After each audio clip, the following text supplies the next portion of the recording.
नमस्कार, मैं मनु वर्मा आपका शुक्रिया, हार्दिक अभिनंदन करता हूँ। तो चलिए स्टार्ट करते हैं। आज हमारा जो टॉपिक है वो क्या है?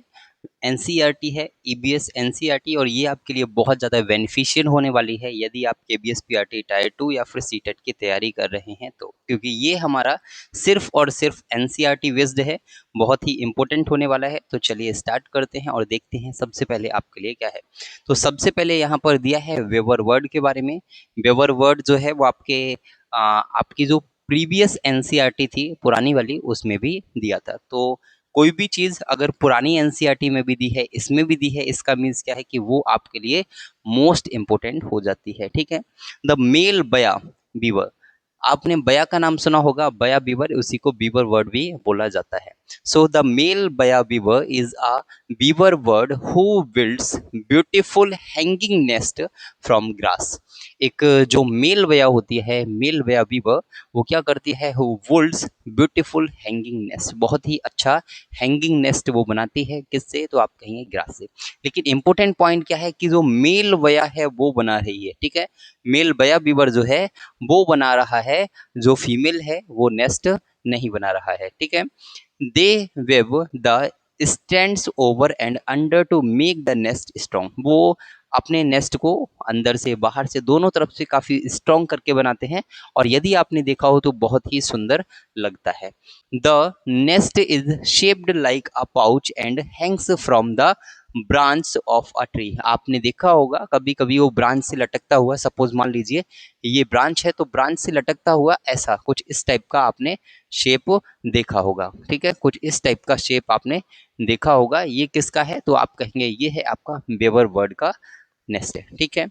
The expert weaver bird weaves very fine nest while the young ones who are just learning make rather rough ones। अब इसमें क्या है, जो एक्सपर्ट वेवर वंस होता है, जो एक्सपर्ट हो गया, जैसे आप भी अगर एक्सपर्ट हैं तो इजीली आप उस काम को कर लेते हैं और एक्सपर्ट नहीं है तो आपको थोड़ी सी डिफिकल्टी होती है। वही यहाँ पर है कि जो एक्सपर्ट वेवर बर्ड है वो क्या करता है? बहुत ही फाइन, बहुत ही अच्छा नेस्ट बनाता है। लेकिन जो न्यू वंस हैं, जो नए सीख रहे हैं, उनमें कुछ रफ थिंग्स आती है, मतलब उतनी ज्यादा क्लीनेस नहीं आती, ठीक है? उतना सुंदर नहीं होता, ठीक है? ये आप देख सकते हैं यहाँ पर, ये है आपका वेवर बर्ड। ये लटकता हुआ घोंसला इस टाइप से और कई भी तरीके से वो बनाता है, ठीक है? मोस्टली आप देखेंगे जैसा मैंने पिक्चर बनाया था उस टाइप का ज्यादा देखने के लिए मिलेगा। नेक्स्ट है there are many handloom traditions in India. India में बहुत सारे हैंडलूम ट्रेडिशंस हैं, each with its unique technique, और सभी में कुछ ना कुछ अलग टेक्निक यूज की जाती है एंड पैटर्न्स यूज किए जाते हैं। जैसे कि कांजीवरम फ्रॉम तमिलनाडु, आपसे क्वेश्चन पूछा जा सकता है कि कांजीवरम कहाँ का ट्रेडिशनल हैंडलूम है? तो आप कहेंगे कांजीवरम जो है वो आपका तमिलनाडु का फेमस हैंडलूम है। पश्मीना कहाँ का है? तो पश्मीना के बारे में आपने जो ओल्ड नोटबुक है, ओल्ड टेक्स्ट बुक जो है उसमें पढ़ा होगा। पश्मीना आपका कश्मीर से है। आपने पहले पढ़ा था कि पश्मीना शॉल को बनाने में कितने दिन लगते हैं, वो सब आपने सी टेट में पढ़ा होगा, ठीक है? And Ekart from Odisha and Gujarat, Gujarat की यदि हम बात करें तो आपको इकार्ट मिलेगा गुजरात और ओडिशा में।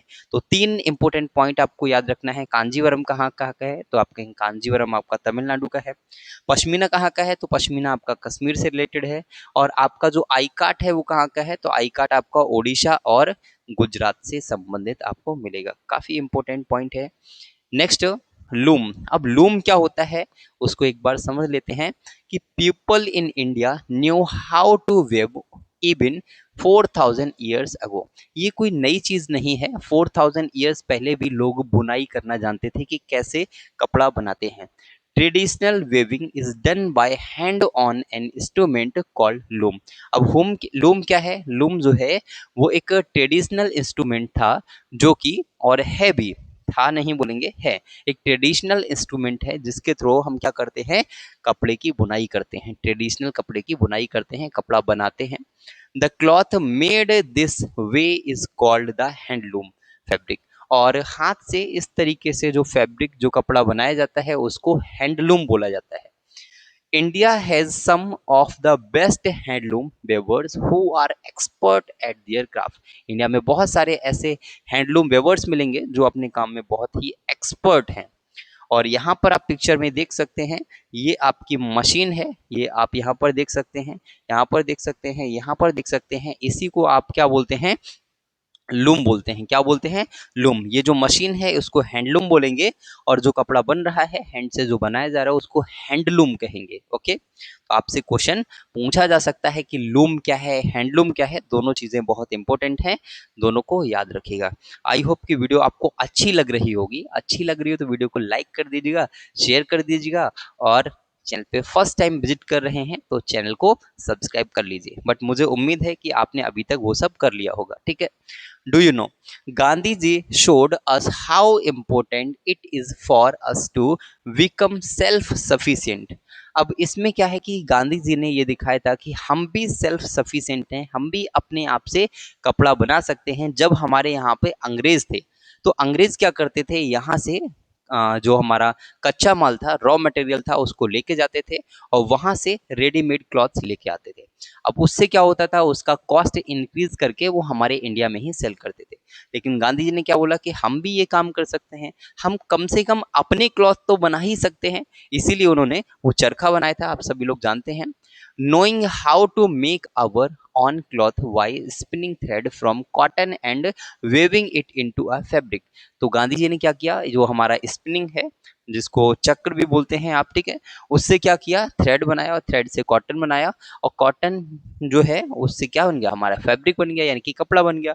और उस कपड़े से कोई भी हमारा जो डिजाइन है, जो भी हम क्लॉथ पहनते हैं, उसको बनाया गया। ठीक है, become a symbol of the freedom struggle and the path to becoming आत्मनिर्भर। ये जो है वो आत्मनिर्भर भारत का एक बहुत ही ब्यूटीफुल सिंबल था, क्योंकि इससे हम आत्मनिर्भर हो रहे थे कि हमें किसी दूसरे पर डिपेंड रहने की जरूरत नहीं है। क्लॉथ्स के लिए हम अपने क्लॉथ्स अपने आप से भी बना सकते हैं। The cloth made this way is known as khadi. और इस तरीके से जो बनाया गया क्लॉथ है उसको क्या बोला जाता है, खादी क्लॉथ बोला जाता है। आज भी आप देखेंगे तो खादी के बहुत सारे शोरूम आपको देखने के लिए मिल जाएंगे।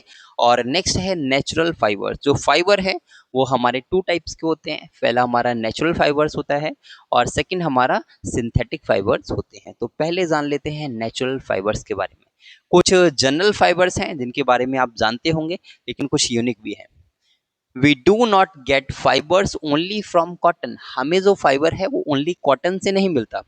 There are many other natural sources too. इसके अलावा भी बहुत सारे नेचुरल सोर्सेस आपको देखने के लिए मिलेंगे, जैसे बेम्बू। बेम्बू के बारे में आपने नहीं सुना होगा कि बेम्बू से भी फाइबर बनता है, लेकिन बेम्बू से फाइबर बनता है। कॉटन के बारे में आप सभी लोग जानते हैं। इसके साथ ही साथ लाइनेन या लिनेन इससे बनता है, वूल से बनता है और सिल्क से बनता है।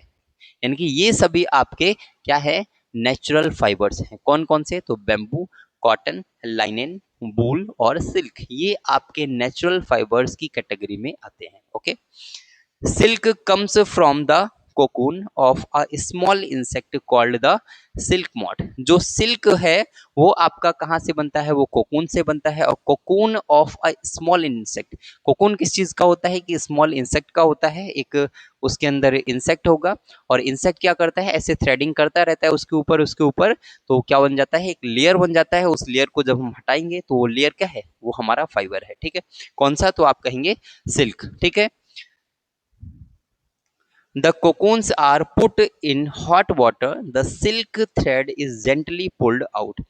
हम जब कोकून को हॉट वाटर में डालते हैं तो धीरे धीरे हम उस थ्रेड को निकाल सकते हैं इजीली।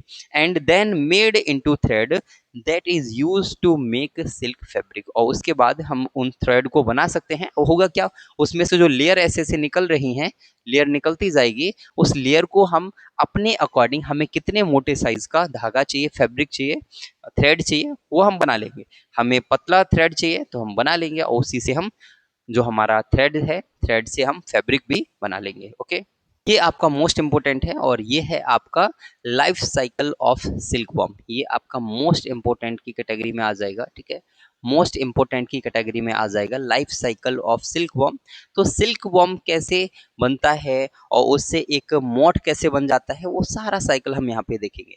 सिल्क वॉर्म एग्स, यहाँ पर आप देखेंगे इस लीफ के ऊपर कुछ सिल्क वॉर्म एग्स ये रखे हुए हैं। ठीक है, ये एग्स रखे हुए हैं। अब एग्स जो हैं वो धीरे धीरे में किस में कन्वर्ट हो जाते हैं, इस टाइप के कैटरपिलर में कन्वर्ट हो जाते हैं। आप देखेंगे सेकंड स्टेज क्या होगा, कैटरपिलर। और जो कैटरपिलर हैं वो धीरे धीरे क्या होंगे, कोकून में चेंज हो जाएंगे। ठीक है, इसको हम कोकून बोलेंगे और इसके अंदर ही हमारा वो इंसेक्ट है। ठीक है, और कोकून जो है, कोकून चेंज हो जाता है मोठ में, कोकून चेंज होता है मोठ में। तो ये जो छोटा छोटा आपको बटरफ्लाई जैसा जो दिख रहा है वो क्या है, मोठ है। ठीक है, तो ये आपका life cycle of silk worm है, मोस्ट इंपॉर्टेंट है, कई बार आपसे क्वेश्चन में पूछा गया है, तो इसका साइकिल याद रखना है। सबसे पहले आपका होगा silk worm eggs, silk worm egg से क्या बनेगा, आपका कैटरपिलर बनेगा, कैटरपिलर से आपका कोकून बनेगा और कोकून से आपका मोठ बनेगा। ये 4 स्टेज ऑफ लाइफ साइकिल है किसका, तो आप कहेंगे सिल्क वर्म का। ठीक है, नेक्स्ट है आपका सिंथेटिक फाइबर। सिंथेटिक फाइबर भी आपके लिए बहुत इंपॉर्टेंट होंगे। अभी हमने नेचुरल फाइबर्स देखे थे और अब जो है हम सिंथेटिक फाइबर्स देख लेते हैं। आई होप कि वीडियो आपने अभी तक लाइक कर दिया होगा, नहीं किया है तब भी आप कर ही देंगे, मुझे पूरी उम्मीद है। Synthetic fibre, synthetic fibres are made by humans using artificial materials. अब नेचुरल जो हमारे फाइबर्स होते हैं उनमें कुछ चीजों को मिक्स करके एक फाइबर बनाया जाता है, उसको आप बोलेंगे सिंथेटिक फाइबर्स। ठीक है, तो ये क्या है, ये आर्टिफिशियली बनाया जाता है ह्यूमंस के द्वारा। we all use things made from both natural and synthetic fiber। हम जो चीजें यूज कर रहे हैं वो दोनों की बनी हुई हैं, कुछ हम सिंथेटिक फाइबर का भी यूज करते हैं, कुछ हम नेचुरल फाइबर का भी यूज करते हैं। आपसे पूछा जाएगा कि इनमें से कौन सा नेचुरल फाइबर नहीं है या फिर इनमें से कौन सा सिंथेटिक फाइबर नहीं है, इस टाइप से क्वेश्चन आपसे पूछा जा सकता है। तो nylon, rayon, polyester and terylene. ठीक है, ध्यान रखना है, nylon, rayon, polyester and Terylene, ये आपके 4 सिंथेटिक फाइबर की कैटेगरी में आने वाले फाइबर्स हैं। ठीक है, याद रहेगा, बहुत इंपॉर्टेंट आपके लिए पॉइंट है कि फाइबर आपसे पूछा जाएगा तो सबसे पहले यदि आपसे पूछा जाए नेचुरल फाइबर्स कौन कौन से होते हैं, तो आप कहेंगे बेम्बू, कॉटन, लाइनेन, वूल, सिल्क। और इसके अलावा सिंथेटिक फाइबर्स कौन से होते हैं, तो नाइलॉन, पॉलिस्टर, रेयॉन, टेरिलिन। हालांकि इसके अलावा भी कुछ होते हैं, लेकिन हम जो पढ़ रहे हैं वो एनसीईआरटी बेस्ड पढ़ रहे हैं, तो अभी हम एनसीईआरटी पर फोकस करेंगे। जब हमारा एनसीईआरटी कंप्लीट हो जाएगा तो हम अपने सेफ गार्ड के लिए ईबीएस के कुछ अदर पोर्शंस भी करेंगे। ठीक है, नेक्स्ट टेलर वर्ड। अब टेलर वर्ड भी आपके लिए मोस्ट इंपोर्टेंट हो जाएगा क्योंकि ये आपके प्रीवियस एनसीईआरटी और न्यू एनसीईआरटी दोनों में दिया है। ठीक है, it is the tailor word. ये जो पिक्चर आप देख रहे हैं वो टेलर वर्ड है, इसके नाम से ही पता चल रहा है टेलर वर्ड। टेलर का काम क्या होता है, हमारे क्लॉथ्स की स्टिचिंग करना, उनको सिलना। अब टेलर वर्ड क्या करता है, जो पत्तियां हैं उनको स्टिचिंग करता है, स्टिचिंग करने के बाद में उसको एक नेस्ट का शेप दे देता है। सिंपल सी बात है, देख लेते हैं। It is the tailor word with its beak. It sews the edges of wig leaf together by using plant fibers और spider silk। अब important क्या है कि ये किसका यूज करता है, उनको सिलने के लिए, उनको सीव करने के लिए। तो सीव या सिलने के लिए क्या किसका यूज करता है, प्लांट फाइबर या फिर स्पाइडर सिल्क का यूज करता है, उनको आपस में जोड़ने के लिए, सिलने के लिए। It pokes holes along the edge of the leaf and pulls the thread through its beak, like how tailors sew a cloth with a needle and thread to make a sleeve। जिस प्रकार से जो हमारा Taylor होता है वो किसी भी क्लॉथ की स्टिचिंग करता है, वैसे ही ये स्टिचिंग करता है। यहाँ पर आप देख सकते हैं, ये इस टाइप से उसने यहाँ पर स्टिचिंग कर रखी है। ठीक है, सिंपल सा है, बहुत ज़्यादा डिफिकल्ट नहीं है। It pads up this green sleeve to make a soft and safe nest to lay its eggs and raise its babies। अब ऐसा करते क्यों हैं, जिससे कि अब अगर वो कहीं भी अपने एग्स को देगा, टेलर वर्ड अगर कहीं भी अपने एग्स को देगा तो वो कहीं ना कहीं खुरदरा रहता है। ठीक है, लेकिन उसका मानना है कि भाई जो लीव्स है वो काफ़ी चिकनी होती हैं, आपने भी देखा है काफ़ी सॉफ्ट होती हैं, तो सॉफ्ट होने की वजह से उनके जो बेबीज हैं, उनके जो एग्स हैं वो सेफ रहते हैं। ये एक रीज़न है। ठीक है, अकॉर्डिंग टू एनसीईआरटी।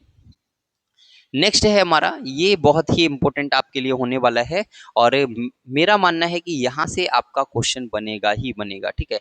यहाँ से क्वेश्चन आपका बनेगा 100%। यहाँ से एक क्वेश्चन आपके एग्जाम में आने वाला है, चाहे आप सीटेट का एग्जाम दे रहे हैं और चाहे आप केबीएस पीआरटी टायर 2 का एग्जाम दे रहे हैं, मेरा मानना है एक क्वेश्चन इस पिक्चर से आना है आपका, ठीक है। Traditional embroideries of India and their origin, ये आपके एम्ब्रॉयडरी के टाइप हैं और इनको आप देख सकते हैं कहाँ क्या होता है। जैसे चिकन का नाम आपने सुना होगा, जैसे एक बहुत ही फेमस लाइन है, कहा जाता है कि लखनऊ में दो प्रकार से चिकन होता है, एक चिकन खाया जाता है और चिकन पहना भी जाता है। चिकन खाया भी जाता है और चिकन पहना भी जाता है। तो उसका अर्थ क्या है कि चिकन जो खाने वाला है वो अलग हो गया और चिकन क्या है, एक कपड़े का भी टाइप है जो हमारे लखनऊ में मिलता है, ठीक है। तो चिकन और चिकनकारी, ठीक है। चिकन और चिकनकारी कहाँ से है, तो आप कहेंगे लखनऊ से है, जो कि लखनऊ से ओरिजिनेट होता है। लखनऊ कहाँ है, तो उत्तर प्रदेश, ठीक है। तो चिकन या चिकनकारी आपसे पूछा जाए तो आप कहेंगे ये लखनऊ से ओरिजिनेट होता है। नेक्स्ट, बंजारा कहाँ से होता है, तो बंजारा आपका राजस्थान से होता है। बंजारा आपका राजस्थान से होता है। टोडा कहाँ से होता है, तो टोडा आपका तमिलनाडु से होता है। टोडा तमिलनाडु से होता है। कश्मीरी, ये बहुत सिंपल है तो कश्मीर से होगा। नेक्स्ट, आपका जो कांठा है, कांठा या कंथा, जो कांठा है वो कहाँ का है, तो ये आपका ईस्ट इंडियन स्टेट्स का है, जैसे कि वेस्ट बंगाल, ओडिशा और त्रिपुरा का। गोटा कहाँ का है, तो गोटा आपका राजस्थान का है। फुलकारी कहाँ का है, फुलकारी आपका पंजाब का है। और कश्मीरी, कश्मीर, हाँ कश्मीरी, ये ध्यान रखना, कश्मीरी, कश्मीरी। अब यहाँ पर जो मिस्टेक होने के चांसेस हैं वो बहुत ज़्यादा होंगे, क्योंकि कश्मीरी यहाँ पर एम है, ठीक है। कश्मीरी, यहाँ पर आप देखेंगे कश्मीरी, NIRE। कश्मीरी कहाँ का है, तो कश्मीरी आपका तमिलनाडु का है और कश्मीरी कश्मीर का है। अगर आपके एग्जाम में आ गया 100% मैं बताता हूं कि आप कश्मीर को ही लगा के आएंगे, क्योंकि आप देखेंगे ही नहीं कि वो कश्मीरी लिखा है या कश्मीरी लिखा है। इसमें मिस्टेक होने के बहुत चांसेस हैं। मेरी रिक्वेस्ट है कि जब भी क्वेश्चन आपके सामने आता है उसको बहुत ध्यान से रीड करना है और आई होप कि आप नोट्स बना रहे होंगे तो बहुत अच्छी बात है। नेक्स्ट है नेंग। नेंग एम्ब्रॉयडरी ओरिजिनेटेड फ्रॉम मेघालय। जो नेंग एम्ब्रॉयडरी है वो आपका मेघालय से होता है। कहाँ से, मेघालय, ठीक है।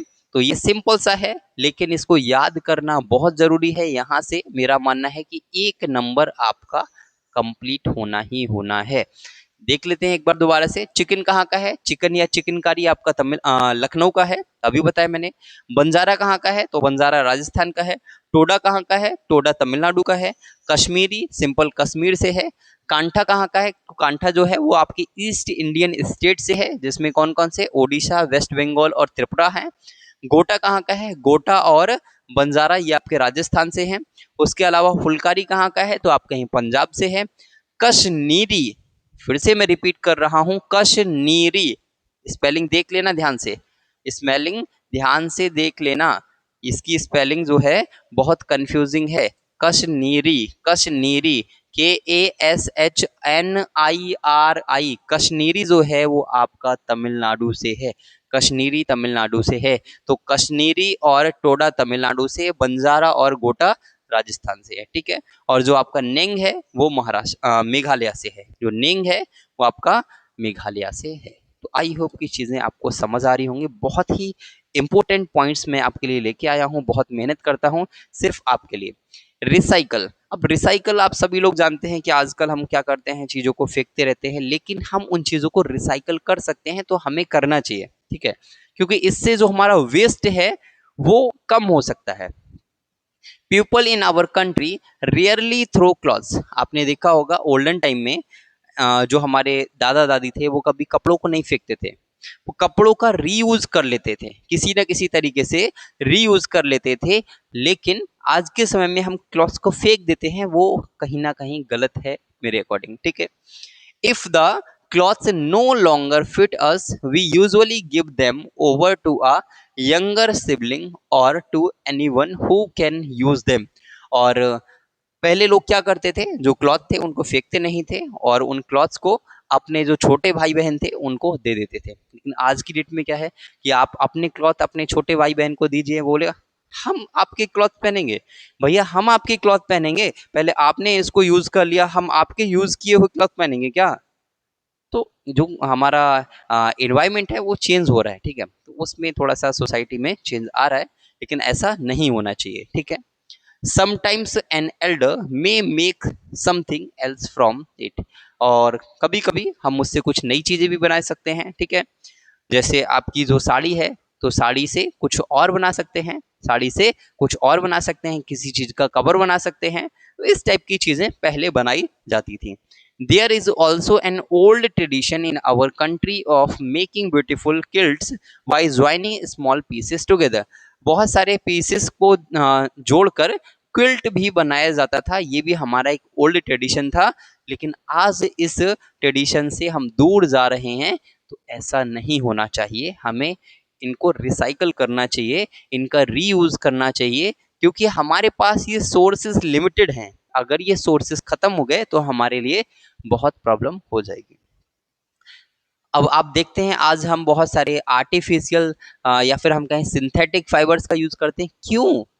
क्या जरूरत है हमें? क्योंकि हमारे पास नेचुरल फाइबर्स इतने नहीं है, इसीलिए हमें सिंथेटिक फाइबर्स का यूज करना पड़ रहा है। सिंपल है ना। The Indian handloom sector employees over 45 lakh people. अब आप देखेंगे जो इंडियन हैंडलूम है वो बहुत बड़ा सेक्टर है, क्योंकि इसमें लगभग 45 लाख पीपल्स जो हैं वो इसमें लगे हुए हैं, specially women and rural artisan. अब इसमें स्पेशली वुमेन जो हैं वो उसमें ज़्यादा कनेक्टेड हैं, क्योंकि घर पे रह के वो उस काम को कर सकती हैं, एंड रूरल आर्टिसंस जो गांव में रहने वाले आर्टिस्ट हैं वो भी इसमें लगे हुए हैं, making it one of the largest cottage industry in the world. और ये जो है वो largest cottage industry in the world कहा जाता है। अब लार्जेस्ट कॉटेज इंडस्ट्री क्या है?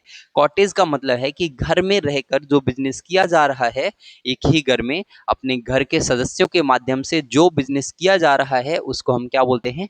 कॉटेज बिजनेस या फिर कॉटेज इंडस्ट्री बोलते हैं। तो कॉटेज इंडस्ट्री में ये सबसे नंबर 1 पे आता है इंडियन हैंडलूम सेक्टर।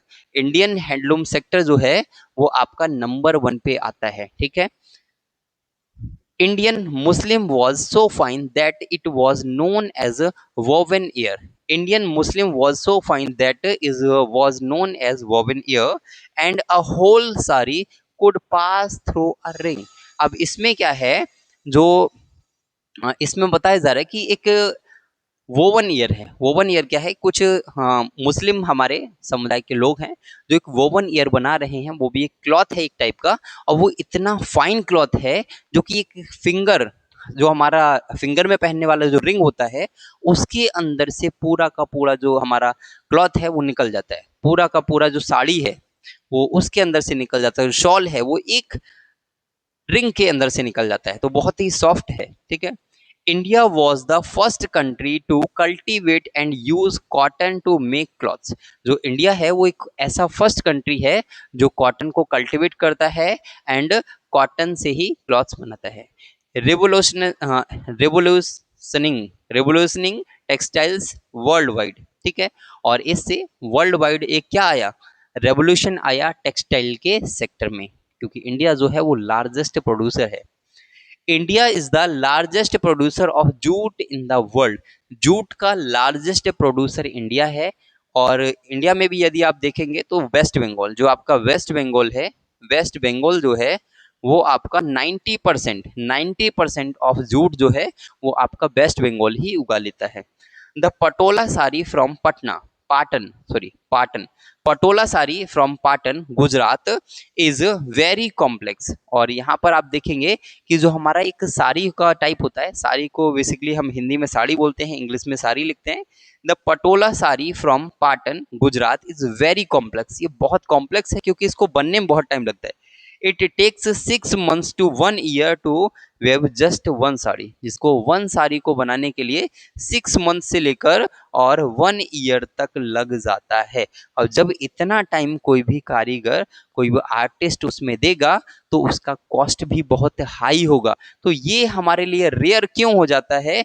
क्योंकि इसको टाइम बहुत ज़्यादा लगता है, इसको टाइम बहुत ज़्यादा लगता है। तो याद रखिए जो आपका पटोला साड़ी है वो इम्पोर्टेंट क्यों है? क्योंकि ये आपका 6 month से लेकर 1 ईयर तक इसमें लग जाता है एक साड़ी को कंप्लीट करने में। और कहाँ का है ये? तो आपका पाटन गुजरात से संबंधित है पटोला साड़ी। आई होप कि आपको समझ आया होगा। नेक्स्ट है पश्मीना वूल। पश्मीना वूल जो कि आपका जो आपका पुराना एनसीईआरटी था उसमें भी दिया था, ठीक है। तो pashmina wool comes from a special goat called the Changthangi, ठीक है। एक पश्मीना जो वूल है वो क्या है? एक स्पेशल गोट होता है, उससे ये निकाला जाता है। क्या नाम है उसका? तो आप कहेंगे चंगथानी, ठीक है। Found high in the cold mountains of Ladakh. Ladakh में जो आपके हाई माउंटेन्स है बहुत ऊंचे ऊंचे, वहां आपको ये मिलती है, ठीक है। People hand spin and wave this wool into very soft shawls. अब आपके लिए क्वेश्चन क्या है कि पश्मीना शॉल को बनाने में कितना टाइम लगता है? पश्मीना शॉल को बनाने में कितना टाइम लगता है ये आप कमेंट करके बताएंगे, ठीक है। क्योंकि आपने सीटेट के टाइम पर जरूर इसको पढ़ा होगा, जब भी आपने सीटेट दिया होगा तब। ओके, तो कमेंट करके जरूर बताइएगा कि पश्मीना शॉल को बनाने में कितना टाइम लगता है। Bandhani is a type of tie dye, ठीक है। Bandhani is a type of tie dye where small parts of the cloth are tied. अब इसमें क्या है? बंधानी क्या है? एक टाई डाई का टाइप है। Where small parts of the cloth are tied, जिसमें क्या होता है? Small parts of the cloth, जिसमें क्लॉथ के छोटे छोटे पार्ट्स को एक साथ जोड़ा जाता है। And dyed to make dots, और जिससे डाई करके वहां पे ऐसा लगता है कि इसमें थोड़े थोड़े डॉट्स बने हुए हैं, सर्कल्स बने हुए हैं, या फिर कुछ अलग अलग पैटर्न्स बने हुए हैं। मान लीजिए एक छोटा सा क्लॉथ है कुछ इस टाइप का, ठीक है, कुछ इस टाइप का क्लॉथ है, और ऐसा ही यहाँ पे एक और क्लॉथ ये वाला जोड़ दिया, तो यहाँ पर क्या है? एक ये वाला और ये वाला ये कनेक्ट भी हो गए, और साथ में यहाँ पर एक डिजाइन भी क्रिएट हो गया। It is done by hand using just fingers and thread, और इसे हैंड से बनाया जाता है जिसमें फिंगर और थ्रेड का यूज किया जाता है। तो कौन सा है? आप कहेंगे बांधानी। कौन सा? बांधानी। ओके, तो पश्मीना हमने देखा, बांधानी देखा। पश्मीना के बारे में कमेंट करना आपको बहुत जरूरी है, आप कमेंट करके जरूर बताइए। Handloom weaving supports thousands of families. जो हैंडलूम है वो थाउजेंड्स ऑफ फैमिलीज को सपोर्ट करता है, क्योंकि इसके लिए कोई बहुत ज़्यादा इलेक्ट्रिसिटी की ज़रूरत नहीं है। घर में बैठकर ही जो हमारी लेडीज़ हैं वो बहुत सारी इसमें लगी हुई हैं, ठीक है। And uses no electricity making it eco friendly and sustainable, और इसमें इलेक्ट्रिसिटी का भी यूज़ नहीं है, तो ये हमारे लिए इको फ्रेंडली और सस्टेनेबल माना जाता है, ठीक है। तो हैंडलूम के बारे में देखा। नेक्स्ट काला। काला कॉटन क्या है? तो काला या ब्लैक कॉटन, काला कॉटन ग्रोज विदाउट केमिकल्स और एक्स्ट्रा वाटर। इसमें क्या होता है? कोई भी एक्स्ट्रा वाटर का यूज नहीं करना है, कोई भी केमिकल का यूज नहीं करना है। It is hand spun and woven into strong eco friendly fabric by weavers in Gujarat. ये कहाँ का है? गुजरात का है। तो आपसे ये भी क्वेश्चन पूछा जा सकता है कि काला कॉटन कहाँ का है? तो काला कॉटन आपका गुजरात का है। काला कॉटन आपका गुजरात का है, और बहुत ही इंपॉर्टेंट फैक्ट्स हैं ये आपके लिए, और इनको याद रखना है। आई होप कि आपने सारी चीज़ों को नोट किया होगा। नहीं किया हो तो आप पीडीएफ से इसको नोट कर सकते हैं। इसका पीडीएफ आपको हमारे टेलीग्राम चैनल केवी वाले पर मिल जाएगी, आप वहाँ से डाउनलोड कर सकते हैं। और आई होप कि आपने वीडियो को अभी तक लाइक कर दिया होगा, शेयर कर दिया होगा, और चैनल को सब्सक्राइब कर दिया होगा, यदि आप चैनल पे फर्स्ट टाइम विजिट कर रहे होंगे तो।